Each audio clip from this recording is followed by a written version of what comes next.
Hi everybody, I'm Puffin. Thanks for watching.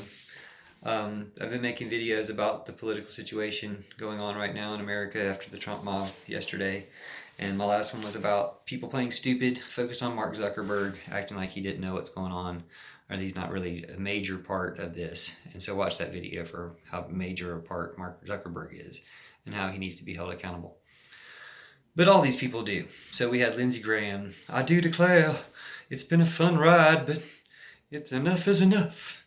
You know, and it's like, thanks for, at the last minute, finally siding with the people or whatever. Not really siding with people because he still doubled down on everything Trump said. But there's other Republicans in the Congress and Senate who are so up Trump's butt on this that they don't realize what's going down, and that they're going to charge some of these people for terrorism, for attacking the Capitol, and they're going to charge them for terrorism for supporting it and for inciting it and provoking it, organizing it, orchestrating it. And that's where I think Zuckerberg really comes in this orchestrating it, allowing these Facebook groups.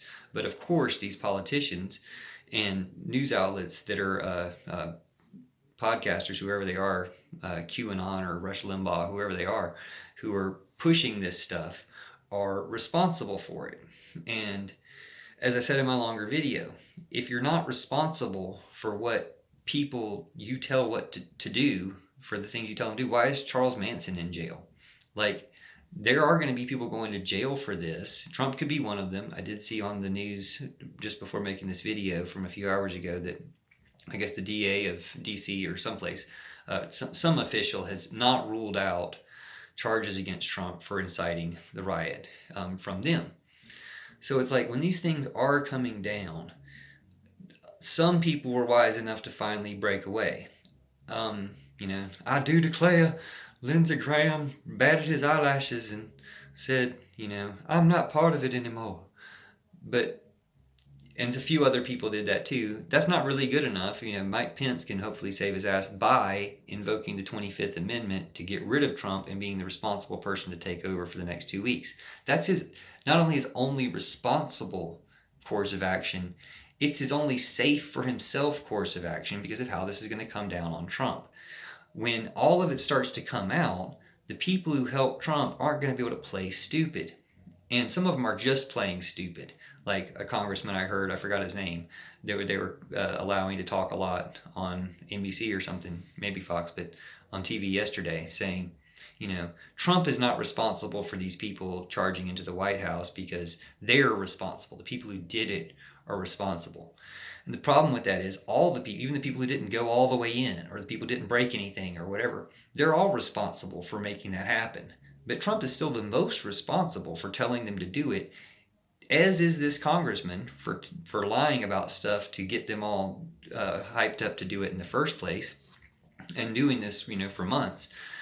So all this caught unaware stuff is bullshit. There's a lot of complicit people within the security forces and stuff who are allowing this to happen for, I don't know what, again, they must be really brainwashed or stupid to think that they were getting away with something, but they're not as stupid as they pretend to be, or they're going to be educated on this, because they are responsible for encouraging people to do this stuff.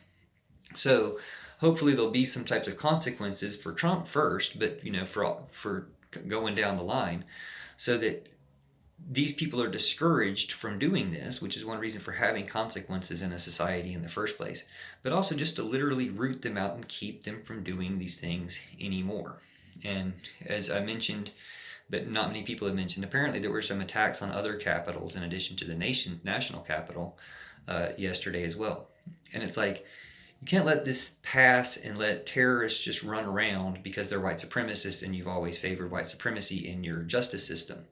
It's just another key to why you need to change the justice system. So we'll be addressing all these things in coming months.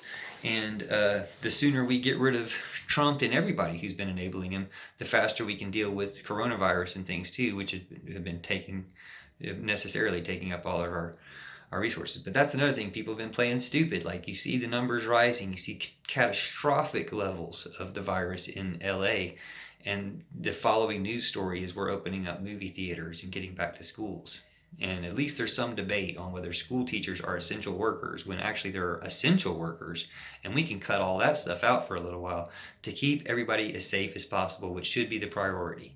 But people get duped into this type of stupid thinking that there's other priorities besides safety and health. When, again, if you don't have health, you don't have anything. At least you got your health, is the phrase. But we don't. So let's get our health, but in getting our health, let's get the health of the justice system. Not just the health of the population, but the health of the justice system and the political system and the media as well, because all of these things have been too complicit in this fascist dictatorship that we've all suffered under and will continue to suffer under. There'll be still great sufferings that are the fallout of allowing this to happen so long. Just like climate change, we're suffering from decisions we made and failures to act in the past. It becomes all the more pressing to act now. And we can solve these problems. We can have a good system. And I'll talk more about that in my next video. Thanks for watching.